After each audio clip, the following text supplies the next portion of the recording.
सर्वसामान्यांच्या हक्काचा आवाज जागर जनस्थान।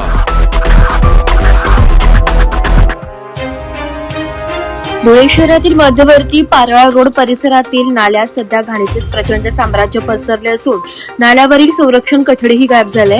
पावसाळ्याच्या पार्श्वभूमीवर नागरिकांचे आरोग्य धोक्यात आले असून अपघाताची भीती व्यक्त होत आहे। या विधानक स्थितीची दखल घेत ॲडव्होकेट पंकज गोरे यांनी महापालिका अधिकाऱ्यांना प्रत्यक्ष घटनास्थळी नेऊन प्रशासनाचे वाभाडे काढले।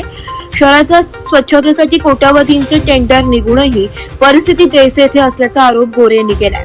पारोळा रोडवर प्रवाशांची मोठी वर्दळ असते, मात्र येथे कचरा जायला जात असल्याने दुर्गंधीचा त्रास सहन करावा लागतोय। प्रशासन कोणाचे बळी जाण्याची वाट बघत आहे का, असा सवाल करत त्यांनी तातडीने साफसफाई व कठडे बसवण्याची मागणी केली आहे। येत्या काही दिवसात काम न झाल्यास तीव्र आंदोलनाचा इशारा देण्यात आला असून तक्रारींसाठी शिवसेना उभाठा कार्यालयाशी संपर्क साधण्याचे आवाहन करण्यात आले।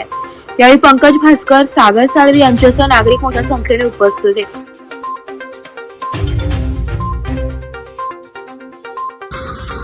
महानगरपालिका आणि सत्ताधाऱ्यांची संस्था आहे। आपण बघू शकतो सध्याच्या नाल्यांची परिस्थिती। प्रथम दर्शनी नाल्याची पाहणी म्हणूनच महानगरपालिकेच्या अधिकाऱ्यांना सोबत घेऊन प्रत्यक्ष धुळ्याची परिस्थिती काय हे आज आम्ही दाखवलेली आहे। धुळे शहरातील जेवढे नाले आहेत तर सर्वांची अशीच परिस्थिती आहे। प्रचंड घाणीचे साम्राज्य झालेले आहे। पाणी म्हणजे नाल्यावर पूर्ण घाण आहे। याच्यामुळे धुळेकर नागरिकांच्या आरोग्याला धोका निर्माण होतो। कोणीही रात्री एखादा धुळेकर, लहान, अबाल, वयस्कर, महिला भगिनी कोणीही जर या नाल्यात पडलं तर कदाचित काळजी घेऊ शकतो। अशी परिस्थिती या नाल्याची झालेली आहे। ही सर्व सुधारणा व्हावी त्यासाठी खास करून आज प्रत्यक्ष अधिकाऱ्यांना महानगरपालिकेच्या इथे घेऊन आलो आणि ही सुधारणा कधीपर्यंत होईल हे आम्हाला तुम्ही सांगावे। शहरात सर्वत्र कचरा खाण्याचं काम सत्ताधाऱ्यांच्या माध्यमातून होत असताना हे घाण सर्वत्र नाल्यावर जमलेली ही पारोळा रोड हा मुख्य रस्ता आहे। येथून जिल्ह्यातल्या तर बाहेर जिल्ह्यातील देखील लोक ट्रॅव्हलरचा प्रवास करतात आणि विधानात चित्र जर त्यांच्या धुळ्यात गेले तर धुळ्याची छबी काय तयार होत असते। हे सर्व प्रकार धुळ्यात सुरू असून आम्ही आज संबंधित अधिकाऱ्यांना घेऊन पाहणी केली आहे। आज आयुक्तांनाच आम्ही इथे बोलवलं होतं, परंतु त्यांना आपत्ती व्यवस्थापन संदर्भात काहीतरी बैठक लागली। आम्हाला त्यांना या निमित्ताने देखील सांगलं आहे। आपण आपत्ती व्यवस्थापन म्हणजे एखादी भविष्यात आपत्ती येणार असेल तर त्याच्यावर नियोजन करणे हा योगाच असावा। आता उन्हाळा सुरू आहे, पावसाळा येणार, पावसाळ्यात नाले तुडुंब भरणार आणि हेच पाणी लोकांच्या घरात जाणार आणि मग त्यानंतर काही सत्ताधारी पुढारी असतील जाऊन किती पाणी कोणाच्या घरात किती पाणी घुसले हे पाहण्यासाठी दूरदर्शन करणार। ही आपत्ती वेळेवर जागृत होण्यापेक्षा आमचं तेच म्हणणे महापालिकेला की आजच जागृत व्हा। पावसाळा लागण्याआधी सर्व नाले स्वच्छ करा। येणाऱ्या काळात कोणत्याही धुळेकर नागरिकांना त्या त्रासाला किंवा आरोग्याबाबत समस्या निर्माण होणार नाही आणि हे कठडे यावर उभे करा। कोणीही नाल्यात पडणार नाही, कोणत्याही धुळेकराच्या जीविताला हानी होणार नाही याची काळजी घ्या। अशा पद्धतीचा आम्ही अधिकाऱ्यांना मागणी केली आहे।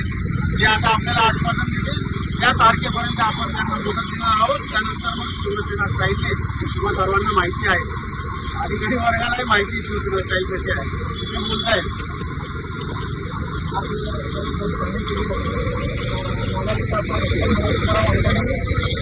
नाही केलेली आहे आहे नाल्यामध्ये घाण आहे त्या संदर्भासाठी आपण 1 तारखेपासून नाल्या सफाईची जनजागृती घेणार आहोत आणि याच्यासाठी सरांनी सांगितल्याप्रमाणे आपण या नाल्याला पहिले प्राधान्य देऊन हा नाला पुन्हा कर्मचारी कर्मचारी सगळ्या वस्तूच्या सहाय्याने आपण नाला यांना पूर्ण क्लिअर करणार आहोत। तसेच पूर्ण शहरामध्ये ही जी नाल्या सफाईची मोहीम आहे ती पण आपण हाती घेणार आहोत आणि त्यानुसार आपण पूर्ण शहराची पातळीवर करणार आहोत। आणि माननीय आयुक्त यांनी सांगितल्यानुसार पूर्ण शहरामध्ये या शहराच्या मोठ्या गटरी असतील, त्या मोठ्या गटरी मुख्य दाराला जोडत असतील आणि त्या काही गटरी गल्लीबोळातल्या गटरी ज्या मेन गटरी होतात त्या गटरीसुद्धा स्वच्छ करणे बरोबर आम्हाला माहिती आम्ही दिलेले आहे। त्यानुसार आमची कारवाई पण सुरू आहे, पण या नाल्यामध्ये आम्ही पहिल्या प्राधान्याने या नाला आपण सुद्धा करू। 1 तारखेपर्यंत 1 तारखेनंतर धुळे शहरातील या नाल्यासोबत धुळे शहरातील जेवढे नाले असतील ते सर्व स्वच्छ करण्याचं आश्वासन आपल्याला दिलेलं आहे। धुळेकर नागरिकांना देखील माझं आव्हान आहे, तुमच्या भागातील कुठल्याही नाल्याची अशी परिस्थिती असेल तर आपण शिवसेना उद्धव बाळासाहेब ठाकरे पक्ष कार्यालय बाबासाहेब तिथे संपर्क साधा. आम्ही तिथे संबंधित अधिकाऱ्यांना घेऊन पाहणी करू आणि आपलं काम पार करू. धन्यवाद. जय हिंद, जय महाराष्ट्र, जय शिवराय. जागर जनस्थानसाठी प्रतिनिधी रूपक बिरारी, धुळे.